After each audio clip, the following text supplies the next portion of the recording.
We'll call the meeting to order at 12:48 of the City County Common Meeting. My name's Tammy Ward. I'm Vice Chair, and welcome to everyone. Do we do self-introductions? Let's do that if you don't mind. Can we start, please, with Council Chair Bowers? I'm James Michael Bowers with the Lincoln City Council. Councilman Tom Beckus, Lincoln City Council. Jane Raybold, Lincoln City Council. Councilwoman Washington? Councilwoman Sandra Washington, City Council. Sean Flowerday, Lancaster County Board. Deb Shore, County Board. Christy Yoakum, County Board. Rick Vest, County Board. Thank you all for that. And with our staff today, we have Sage. Would you like to introduce yourself, please? I'm Sage Walker. I'm the Administrative Secretary to the County Board. And Jamel.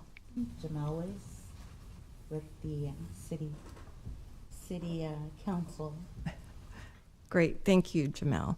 So item number 1, before we get into our briefings, I would entertain a motion to approve the common meeting minutes for February 15th, 2022. Is there a motion? I move approval. Is there a second? Second. It was moved by Raybold, seconded by Beckius. Would you please call the roll? Bowers, Yes. Yoakum, Washington, Yes. Vest. Vest. Yes. Sorry. Ward, Yes. Shore, Yes. Flowerday, Abstain. Beckius, Yes. and Raybold. Yes. Motion carried.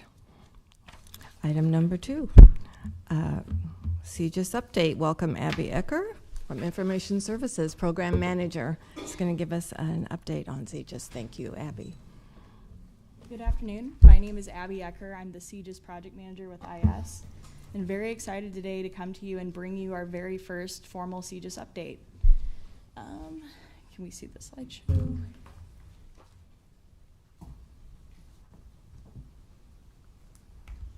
I'm going to throw a couple graphs at you, so I want to make sure we're set up here. You'd almost think I work in IT. There we go. All right, so just to start off today, I want to give you a little bit more of the CGIS history, make sure we're all starting on the same page. So this system, again, as you well know, this is a 50-year-old asset that was created by our staff in LPD and IS. Thankfully, we're very lucky that those people are still with us and mentoring our current project teams. Really, for the entire lifespan of this system, CGIS has been maintained by staff internally. So that's another thing that's a bit unusual to the system.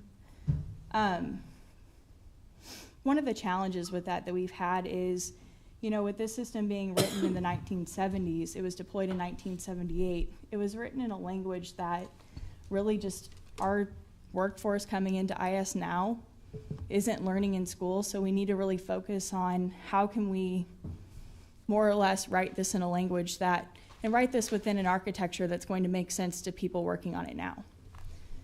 All of those things helps us do a better job of making updates in-house, making sure that we keep it secure. All of these things that we know are really important objectives. So in 2020 in May, we of course went out for RFP. That was a bit interesting process. Basically what we did, instead of asking vendors to come to us with proposals, is we asked them to come to us with qualifications, and we then in turn asked them to basically take a small piece of CGIS and rebuild it in front of us. And by doing that, what happened was we were able to take a very feature-heavy system that we have today, which is why we want it, and really break it down into, can these teams actually do what we're asking them to do? So typically when we buy a off-the-shelf system, we are going to listen a little bit more to, here's what the product has to offer. In this development sense, though, we were kind of leading that charge and really explaining what we needed as an organization. So that contract, or that award was, I believe, awarded in late 2020. We, of course, chose PenLink to work with us on this project. They've been doing a great job. After that RFP was awarded, we went to a first contract that we call our Phase 1 contract. And basically what we did there was we brought the teams in, we used assets that we already had for understanding what CGIS was. But what we did was we spent hundreds of hours with staff to make sure that we really validated that blueprint, that we understood every aspect of the system that we needed to rebuild. I can tell you that that was a very successful process because we're using that data today to really inform where we're headed. And of course, as you all know, we had the development contract come through this body, I guess a couple of months ago. High level things, that contract was encumbered by a do not exceed amount of $8.5 million. We in turn, as an organization, would receive 9% of all gross annual sales for the product after it's marketed, which is something that is very uncommon. We're very lucky to have that. And also, project estimated time is going to be about 30 months. So with that, I'll get into the roadmap for today. Really, I just want to show you what we're looking at in terms of invoicing right now, basic health of the project. We're still very early, so I want to give you that context as well. I'd also like to talk a little bit about how we're managing the project generally, as well as how each of those teams is interacting with each other. We've got a lot of teams involved here, so that's certainly a piece that, we want to make sure that we keep track of.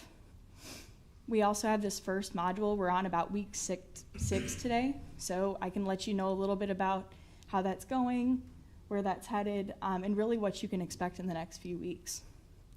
One of the things I think is most interesting and is probably going to be a key factor of our success is how our teams work together.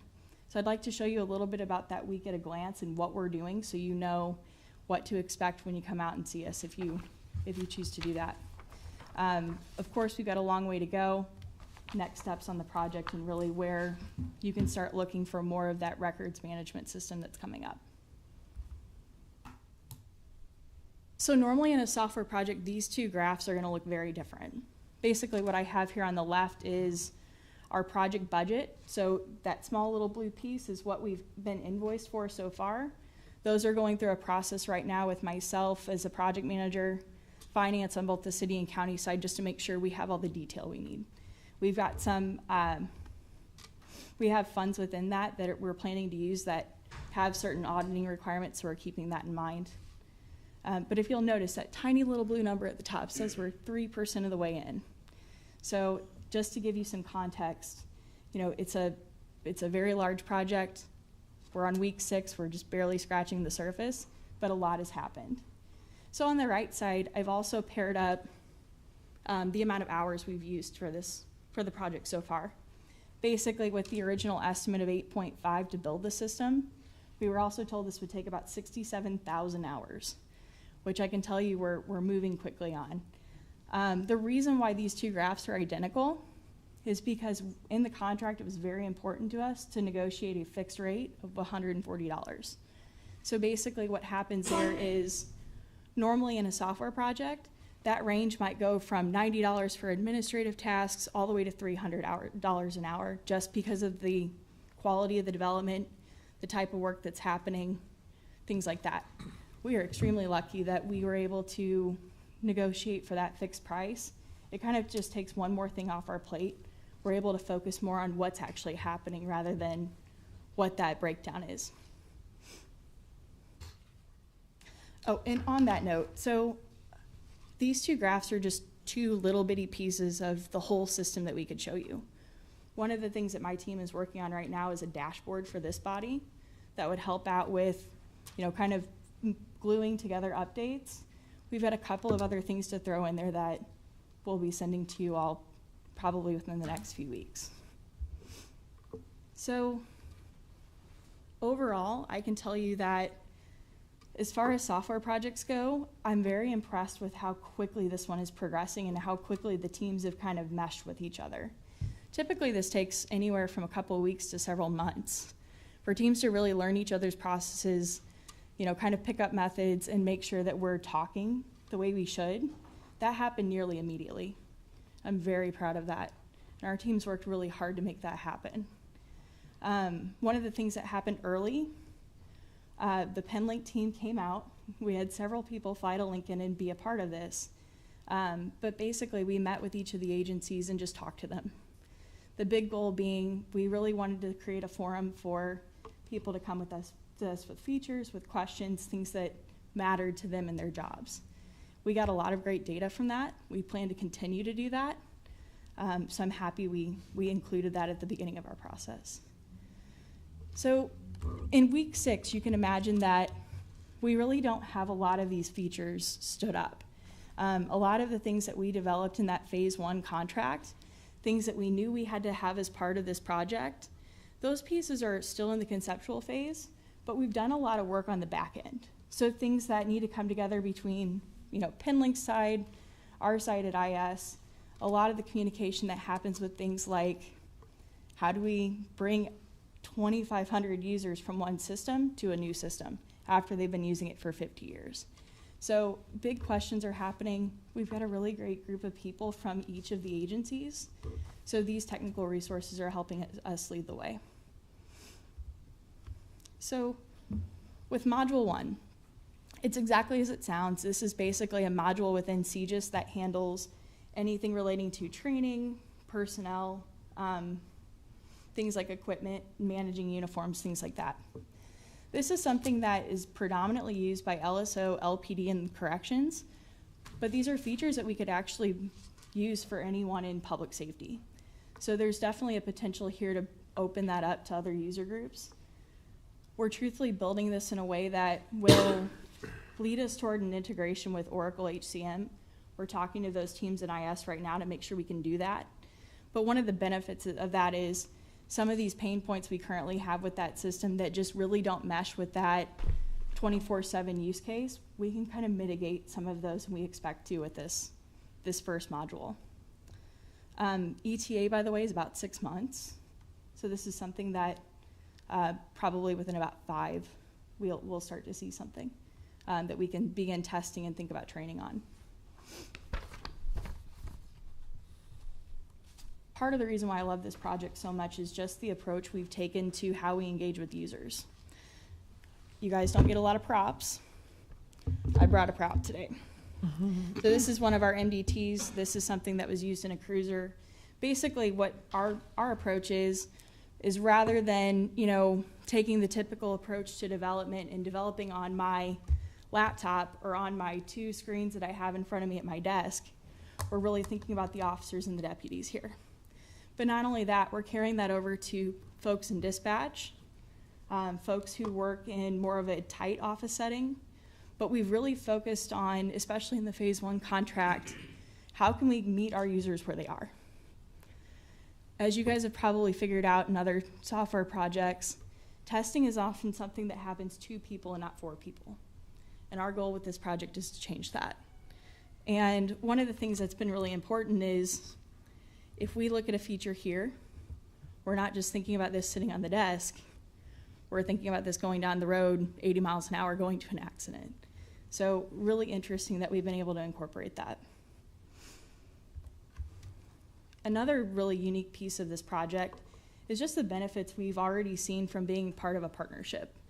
So one of the things that I think is really interesting is we've been much better at communications than we typically are at the beginning.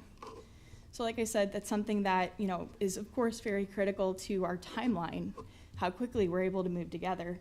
But it's also something that we're talking about things that haven't yet happened, that are 3 to 5 years down the road. We have all the right questions being asked right now. I'm really proud of that. I'm going to point out Shane Willoughby behind me. Shane is our lead brainiac working as a developer with IS on this project. He's been really good about bringing all the teams together. One of the things that I'm really happy for with Shane is that he gets to work with the Don't Panic Labs and the Penlink teams to really understand how they work. And so by doing that, he's been able to take some of their methodologies back to IS and apply that to other IS developers. Share that with people who could really benefit from those techniques. But one of the other pieces, I call this do good as we go. Basically, when I look at a project, I want to also look at the pieces around it. One of the things that we realized in talking to youth services was that when you go to youth services, you basically have this function that they do of doing observation checks of residents. that process before was something that could have very easily been done in CGIS, but there wasn't a solution for that. So rather than build something in the old CGIS system we're replacing, we were basically able to come through and say, let's build this piece as a standalone piece that can be picked up later, but can be built with the same spirit of the new system. Don't Panic helped Shane with making sure that that solution was ready to go. Shane has done a lot of testing with those folks, and honestly, it's been a really cool process to watch because I think it took maybe 10 weeks. That's fast. That's very fast development. So I'm excited to see us be able to pick up things like that that aren't part of that scope of 8.5, but are things that will benefit the entire system when we're done. And it's always nice when you don't have to tell somebody they have to wait for stuff. So we appreciate that too. One of the things that I think is really cool about this is just the layers of communication happening in this project. So if you look at what's happening at PennLink, our communication has allowed us to mirror those interactions so that if we have an executive team, they have an executive team. If we have a technical advisory board, they have a technical advisory board. And so we're able to talk about these issues that matter to us internally, but also within their groups as well. Just that technique of communication has been so helpful for issue spotting, which is something that is always an issue on large projects. I truthfully, I see that kind of moving towards, us moving that way with other IS projects on whenever we talk about software development.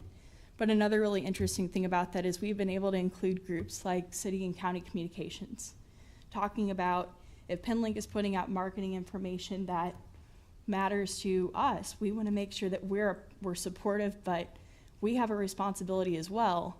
And we have obligations to how we manage those communications, that we're talking and we're having that conversation early so that we can do it together rather than just saying, rather than abstaining from that.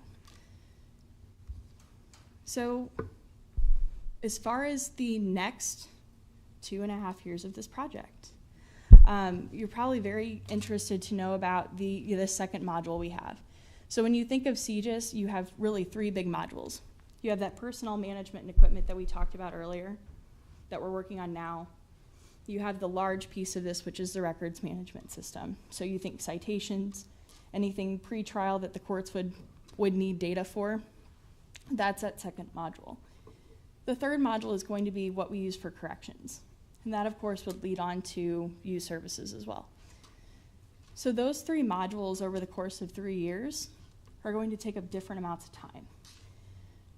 So I wanted to talk a little bit about why we chose to do personnel management first. Truthfully, it's one of those things that we felt that we would be able to touch more users with this early, but also it would be a shorter deployment time. The records management system will take at least a year, if not more, to deploy. And it predominantly touches agencies who are already in CGIS. Doing this first gives us the ability to reach out to more agencies who can benefit early, and we could touch on these pain points within a few months rather than waiting until the end. One of the other things too, we talked a little bit earlier about the other questions. So like cutover planning, things that are going to really matter in 3 years when we're done, and we say, okay, now what? What do we need to do to get users comfortable? Those things are all happening now as well. So that's all I have. Thank you very much. What questions can I answer? Thank you, Ms. Ecker, very much. Are there questions or comments from any members? Yes, Commissioner Shore. Can you explain a little bit more about the interface between what you're developing now as part of the CGIS project and the Oracle? Sure. Yeah. So right now, basically, if you go to LSO, it's a really good example. Officers are used to being able to manage deputies are used to being able to manage their schedule in CGIS.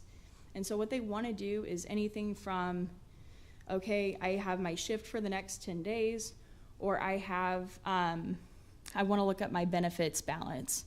So those pieces are what they really care about, and really just bringing that into their dashboard to where they're looking at other information that matters to them in CGIS, but also able to quickly access those key points in Oracle. So when you think of the interface, really it's that's the core functionality. But what we're trying to do at this point is really figure out what are the business rules within that system that are, creating conflicts specifically for 24/7 agencies and that scheduling piece, because we want to be able to show more scheduling data for supervisors in the end product. So we've still got some questions, but that's really the gist of it. Thank you. Other questions or other comments? I'd make a comment. Yes, Councilwoman. Thank you, Chair. I just thank you so much for this update. I've been following this for a couple of years and so glad that we're off the ground and we're making progress, and very smart to divide the modules into pieces and get the one that touches the most people first.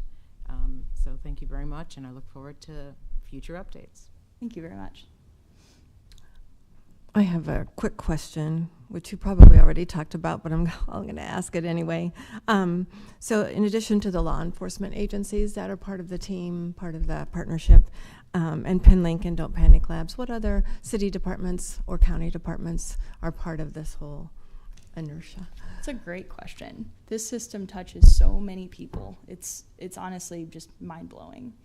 One of the departments you might not expect, but is actually going to become probably more of a heavy user in CJIS is parking. So things like just managing license plates, managing citations, those are things that, when you look at these smaller agencies, they've been looking for tiny solutions for years because they couldn't get the functionality they needed out of the system. So being able to bring them back in, of course, youth services is a great example of a smaller CJIS agency that we expect to use the system more in the future product than they do now. But yeah, there's certainly plenty of those that we expect to pop up in the next few years. And is the planning department, did you mention that in the briefing we had last week? Planning department is also involved in the CJIS rollout at some level? Or is that? Yeah, so I don't know much about planning's interface with the system just yet, but one of the other, probably along the similar vein, is traffic control and LTU. Okay. So managing things like especially accident reports, that's where I see planning really coming into this in the future, is just being able to use that data that we're able to collect. Very good. Okay. Anything else? All right. Thank you very much, Abby, Thank you. for your time. Councilman Benny Shobe has arrived. Would you like to join us at the dais? We have a spot for you. All right. Oh, great. Thank you. I know. Thank you, Council Member and Abby. Paige, would you like for me just to leave this up? Or Okay. Item number 3, moving right along, we have our County Engineer Pam Dingman has arrived, and I see Thomas Schaefer, our Assistant Director at LTU, and they're going to talk to us about the 98th Street update. Come on forward. Thank you very much.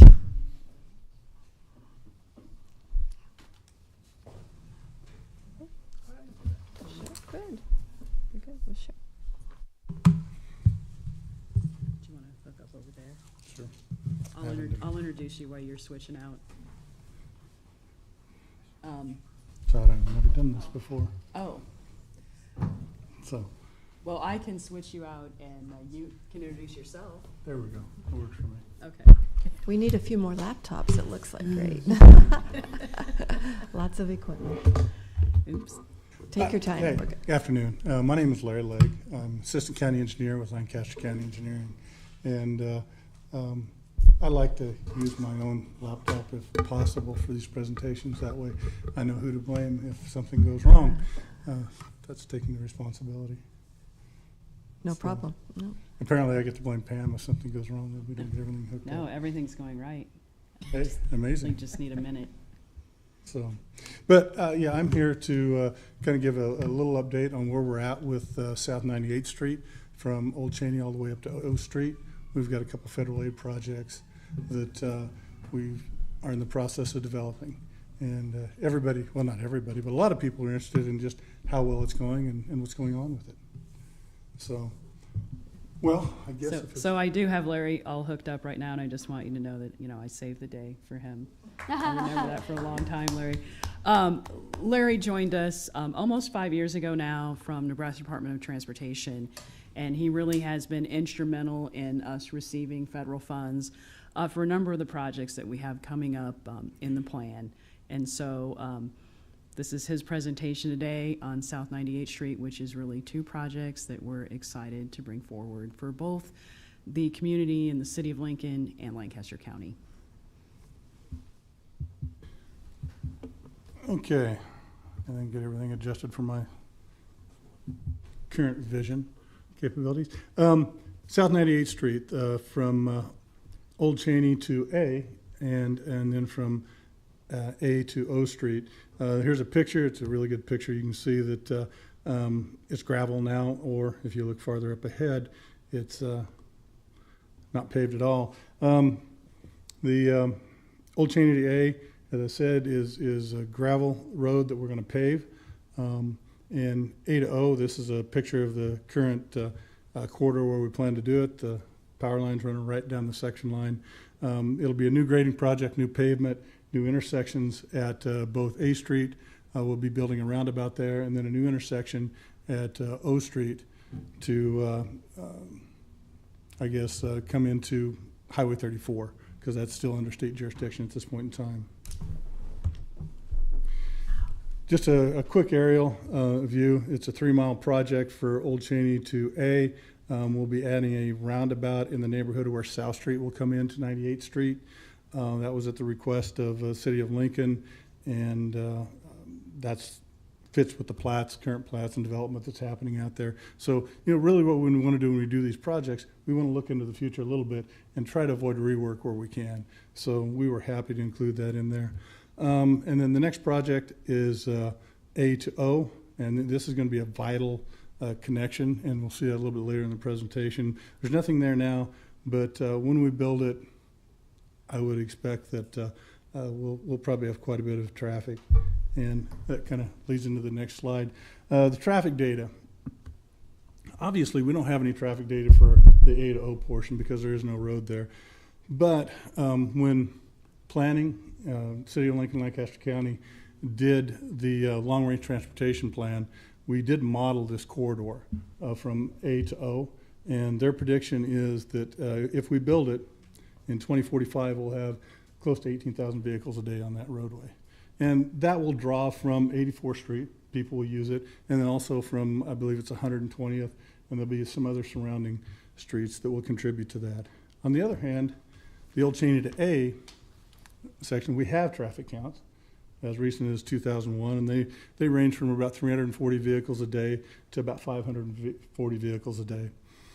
Now, we didn't model that section with the assumption that A to O would be open. What we did is we applied a growth factor of 7%, which is pretty robust for most of the roads, but it is on the city's fringe. So, these are best guesses, but we predicted that in the future, we would have anywhere from 1,200 to almost 2,000 vehicles a day. And that's if A Street doesn't get developed. If 98 A to O doesn't get developed. If that does get built, these are obviously going to be low. I don't believe they'll reach the 17,000 vehicles a day. However, they will be higher than what we're showing here.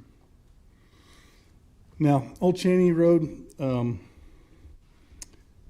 to A Street on 98th, it was graded in 3 different sections from 2008 to 2013. We graded a roadbed under what they call the RUTS, or the rural urban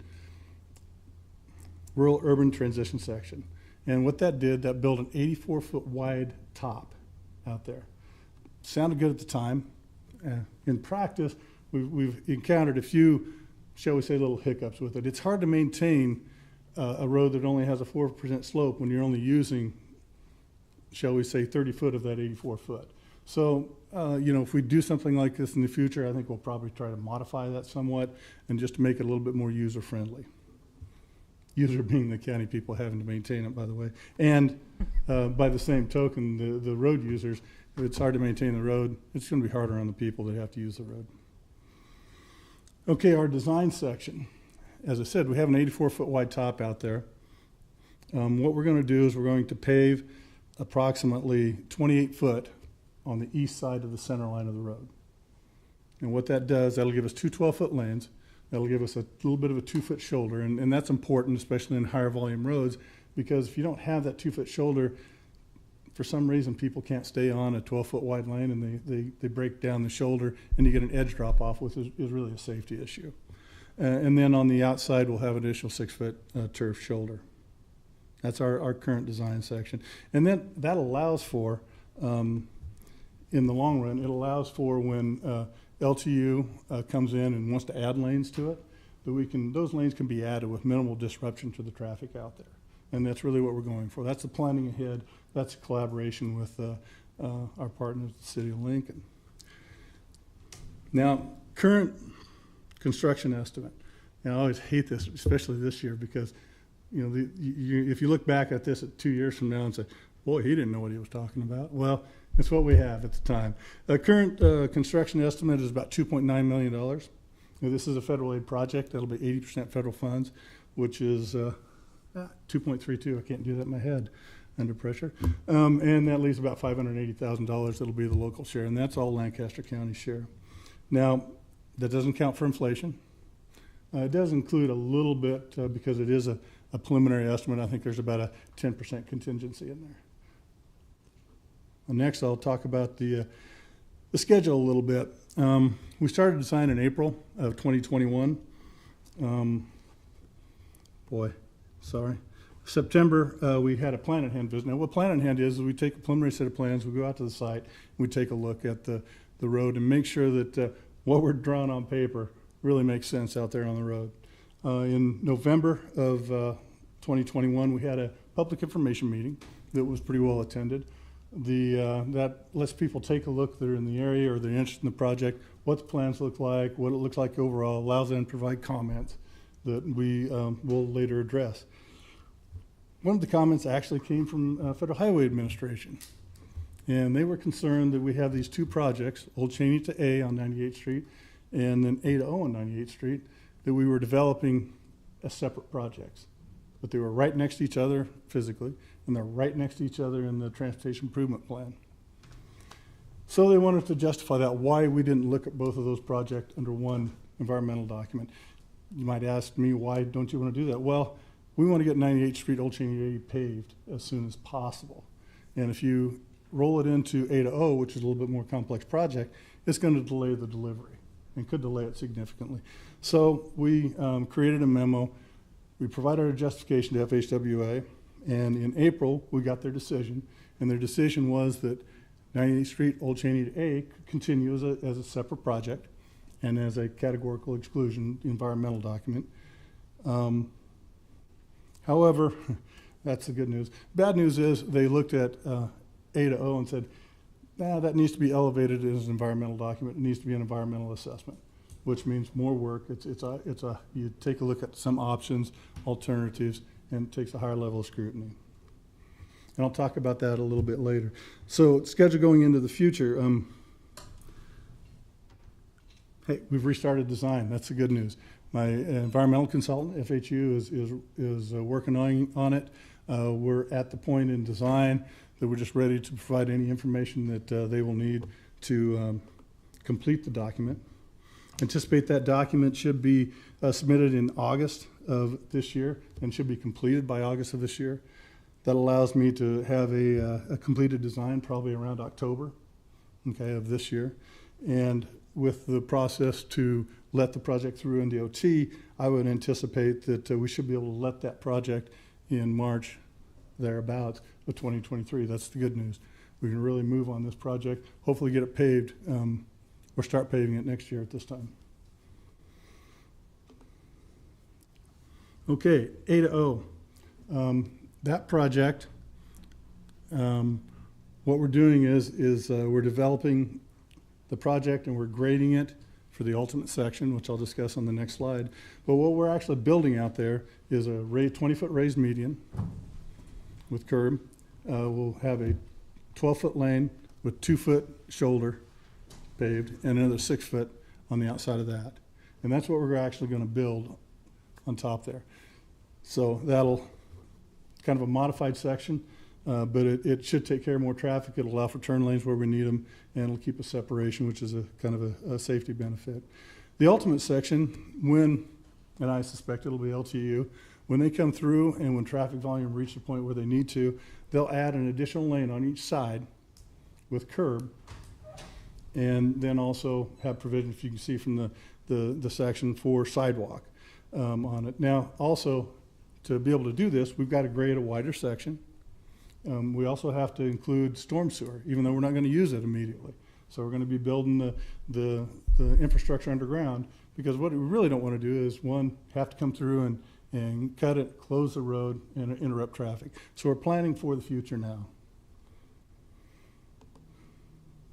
On this one, yeah, 1 mile is going to cost us, currently, the estimate's $10.6 million.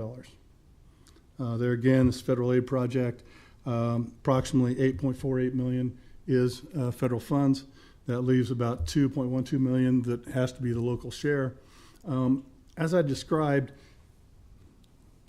a lot of this work, the storm sewer, the extra grading, is what we need for the future. And the cost shares come out once you include that and the roundabout at A Street, and then actually the first 1,000 feet of this project is within the city limits of Lincoln.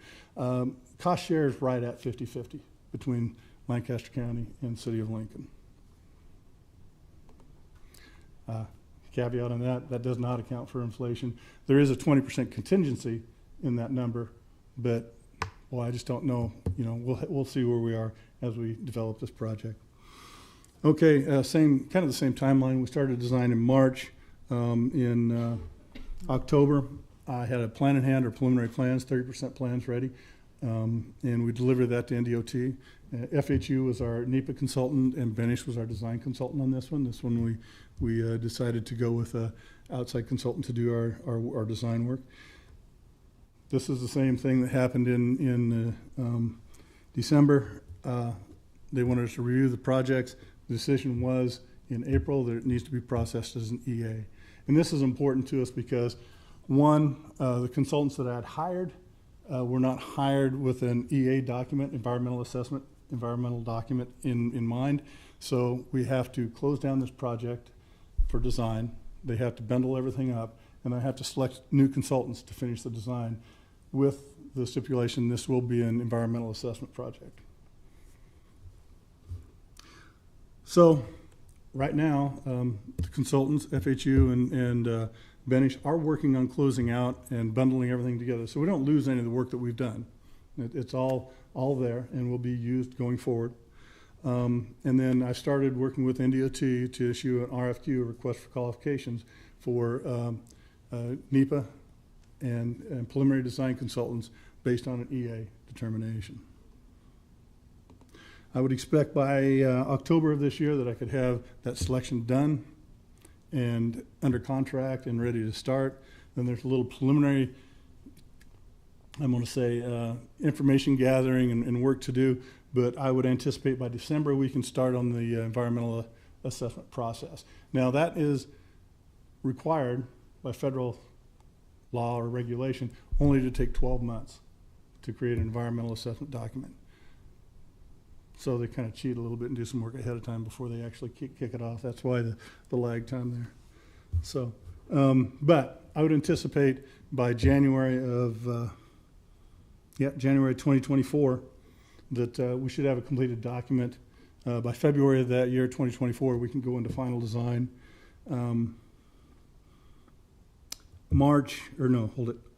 October, I think we should be able to start the right-of-way process, because we will probably have to buy minor amounts of right-of-way at A Street where we're building the roundabout, and at O Street where we're hooking in because we have turn lanes and stuff like that. There will be some right-of-way effort there. I would anticipate March of 2025 we would be complete with the right-of-way process, and by January of 2026, it's a long way in the future, folks, but January 2026 we should have a project ready for letting, and that's where we currently kind of set in the transportation improvement program. January 2026 is in actually ahead of the game. So it should be ready before we have funds for it, which is where we want to be. I believe the next slide is going to be, yes, any questions, folks? Thank you. Any questions or comments? Or did I wear Yes. you out by talking too fast? Councilwoman Washington. Thank you very much. Larry, I do have a couple of questions. Sure. Could you have anticipated the environmental assessment necessary on the A to O and saved time? I'm glad you asked that. I was frankly surprised. What happens with these federal aid projects is we hire an environmental consultant because we do not have the expertise in-house to do this. And they fill out basically a questionnaire with the anticipated impacts of each project. Yeah. And then that goes to NDOT, and they make the preliminary determination. It's called an NDOT 53, preliminary determination of environmental effort or something like that. They determined it would be a categorical exclusion. I was frankly surprised. This is a new road on new alignment. But hey, Yeah. I did not question. I said, let's go. Because you can ask Pam. That's kind of my thing. Okay, are you ready? Are you done? Let's go. Okay. Especially with federal aid, because if you get tangled up in the, well, if I'd asked the question, it would have been there automatically. Yeah. So, And then I have one other question. yes. My colleagues Yes. don't mind. You're right at the very end. You said that we'll have all the documentation ready, we'll have the plan ready, and ahead of the money, which is a good thing. Mm-hmm. But do we think we're going to be really far ahead of the money? And how long is that planning process good? How long is the EA good before Federal Highway says, it's sat for a little long? Yeah, and on the current way they do business, now I've been detached from NDOT for a little while, so they do change their processes. But the current way that they do it is every phase of a project, and projects have preliminary design as a phase, final design as a phase, right-of-way as a phase. At every phase of the project, they review the environmental document and bring it back up and make sure that the project still meets, or the environmental document still covers what we're doing in the project. So that happens prior to letting. So there'll be still some effort, but yes, I would believe that it will still be valid, shall we say, at that point So in it time. could sit for maybe 5 years before, like, Well, we didn't. we can't Mhm. let this project sit for 5 years because in our original purchase agreement for the right-of-way in this corridor, we have a fuse on it that says the land reverts back to the adjacent landowners in 2030. So we absolutely have to be done with this project in 2030. Of course, Larry and I are hoping that we can be done with the project, Councilwoman, and we're maybe waiting, or hey, maybe there's this thing called the bipartisan infrastructure bill that allocates some more funding and we're suddenly able to build the road in 2026. Oh, that would be great. Thank you. I mean, we can have our dreams, right? You're allowed to dream. Other questions or comments? Either? Great. I would just like to add, Larry did bring up the Ruts interlocal agreement. This is the only road in Lancaster County that was ever graded under the Ruts interlocal agreement. One of my concerns as county engineer has been, hey, why are we going out and buying land along the most expensive developing fringe of the city of Lincoln that once development got to us would be dedicated to us at no cost? Larry also brought up that it's difficult to maintain. Gravel doesn't behave itself. It does like to move. It's difficult to maintain this really large graded section. Planning and the city of Lincoln, maybe, and I'm going to look to the back to David Carey, maybe 6 years ago, we met and we actually studied it and came up with a draft of a different way to look at this. I think that the Ruts was a great program, but it hadn't been implemented. It's a great program in theory, and now that we've done a couple miles with it, it's maybe time to look at it again and figure out a better way to approach these roads. And so that's something that that we'd like to continue to talk about in the future. I am excited about this project, again, because I believe it will benefit both communities. In the past, the city of Lincoln and Lancaster County have had a very us and them approach to roadway development, and it's been a journey for all sides, but I'm happy to say that's not where we're at anymore. And the taxpayers, sometimes I think they do expect us to be perfect. I'm going to say they don't always expect us to be perfect, but they do expect us as elected officials and as government officials to be able to work together for the benefit of all. And this project is really going to be a game changer for that eastern edge of the city of Lincoln, as well as the edge of Lancaster County against the city. So. Great. Thank you to our county engineer, Dingman, and thank you to Larry as well for a great presentation. We really appreciate your time and effort, and to other staff that made this possible. So thank you both again. Thank you.